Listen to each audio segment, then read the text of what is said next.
हाय. Recently मी एक प्रसंग वाचला. त्यामध्ये असं होतं की एक लहान मुलगा लिफ्टमध्ये आईस्क्रीम खात होता. सोबत जे गृहस्थ होते ते त्याला म्हणाले की आईस्क्रीम खाशील तर सर्दी होईल तुला. तर मुलगा त्यांना उत्तर देतो की माझी आजी 103 वर्ष जगली. तर ते गृहस्थ विचारतात मग काही ती रोज आईस्क्रीम खात होती? तर तो म्हणतो नाही, ती कुणाच्या कामामध्ये नाक खुसपत नव्हती.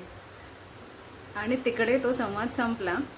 आणि मी बराच वेळ विचारच करत बसले होते. कारण की ना आज असं झालं आहे ना की बऱ्याचदा आपल्याला बऱ्याच गोष्टींबद्दल जजमेंटल व्हायचं असतं. म्हणजे मे बी त्याने ती आईस्क्रीम खूप दिवसांनी आज खाल्ली असेल तर त्याने काही बिघडत नाही. किंवा काही लोकांचं ॲपेटाईट असं असतं की त्यांना ह्या गोष्टी मानवतात.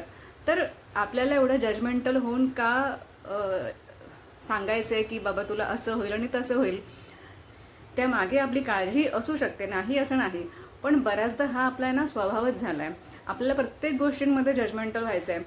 अमुक कोणतरी काहीतरी करते म्हणजे हे असं असणार, अमुक कोणतरी काहीतरी करते मग याचं असं होणार. तर come on, let's have a break. आपण ज्याला जे करायचे ते त्याला छोट्या लेवलवरती करून द्यायला काही हरकत नाही आहे, जोपर्यंत ती गोष्ट एका मर्यादेच्या बाहेर नाही जात. त्यामुळे असं होईल की आपण प्रत्येक लहान गोष्टींमध्ये टोकत नाही बसणार. आणि कधीतरी एकदा टोकल्यावरती लोक आपल्याला रिस्पेक्ट पण द्यायला लागतील आणि आपल्या ऐकायला पण लागतील. तर या छोट्याशा गोष्टींमध्ये खूप मोठा अर्थ दडला आहे असं मला वाटलं आणि म्हटलं बोलूया. तुम्हाला काय वाटतं? बरोबर.